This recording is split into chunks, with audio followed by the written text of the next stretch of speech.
Hello guys, आप सभी लोगों का एक बार फिर से कृष्ण सुदामा पीजी कॉलेज सादात गाजीपुर ई क्लास में स्वागत है।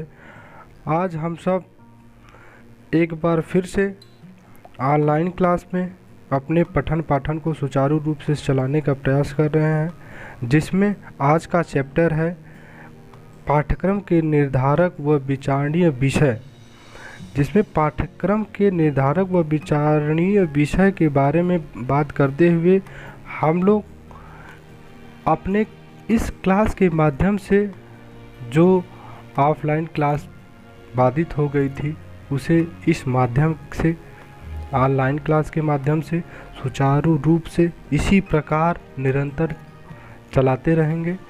तब तक चलाने का प्रयास करेंगे जब तक कि हम लोगों का सिलेबस खत्म या कंप्लीट न हो जाए। आइए आज की क्लास में बात करते हैं पाठ्यक्रम यानी कि कैरिकुलम।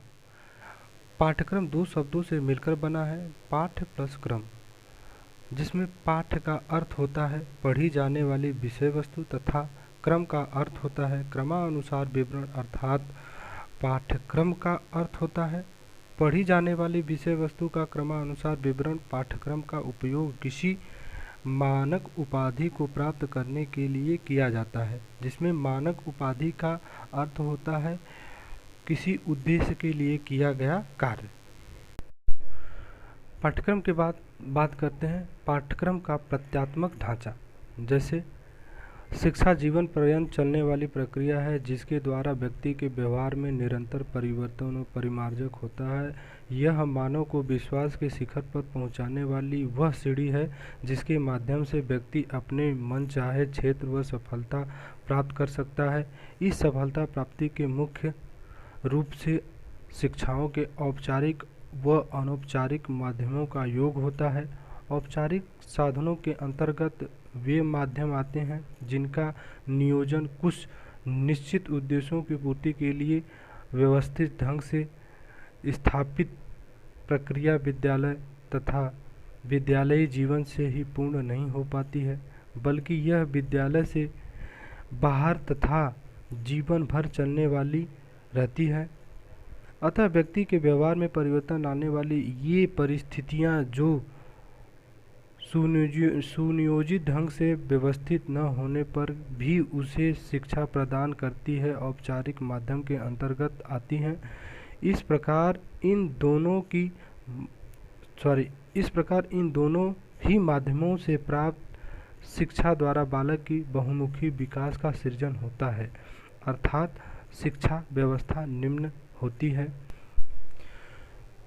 जैसे कि शिक्षा जीवन पर्यंत चलने वाली प्रक्रिया है। जीवन पर्यंत चलने वाली प्रक्रिया के माध्यम से बालक के औपचारिक और अनौपचारिक दोनों विकास होता है। औपचारिक माध्यम से उसके विद्यालयी विकास में शिक्षा प्राप्त होती है, उसका किताबी ज्ञान होता है, और व्यवहारिक ज्ञान उसको अनौपचारिक तरीके से मिलता है। उसके आसपास पड़ोस खेल के मैदान से अपने मित्रों के साथ उठते बैठते जो ज्ञान प्राप्त होता है वह उसके बहुमुखी विकास के लिए, उसके व्यवहारिक ज्ञान के लिए, उसके व्यावसायिक ज्ञान के लिए बहुत आवश्यक होता है।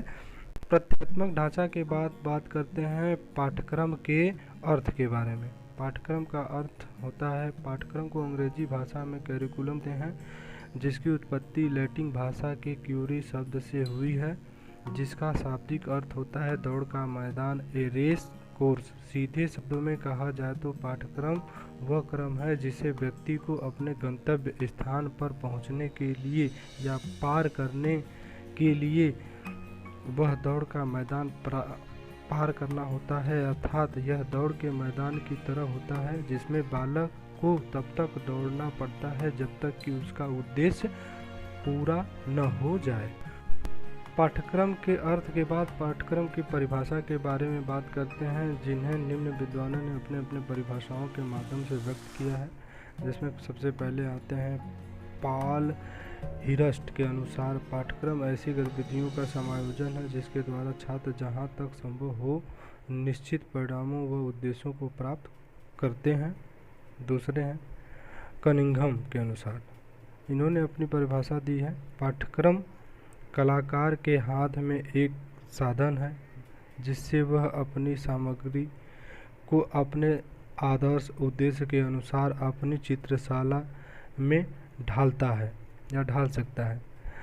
इन्होंने कलाकार को शिक्षक बताया है, जबकि सामग्री को विद्यार्थी बतलाया है तथा चित्रशाला को विद्यालय बतलाया है। नेक्स्ट है मुनरो। इनके अनुसार पाठ्यक्रम सारे अनुभवों को अपने में सम्मिलित करता है, जिसका प्रयोग विद्यालय द्वारा बालक को शिक्षित करने के उद्देश्य से होता है। Thank you. आज की क्लास में हमने ये सारे कंटेंट लेके चले, जिसमें पाठ्यक्रम के अर्थ, पाठ्यक्रम की परिभाषा, पाठ्यक्रम के कुछ कंटेंट थे, पाठ्यक्रम का प्रत्यात्मक ढांचा, जैसे ये सारे कंटेंट आज इस चैप्टर में समाप्त होते हैं।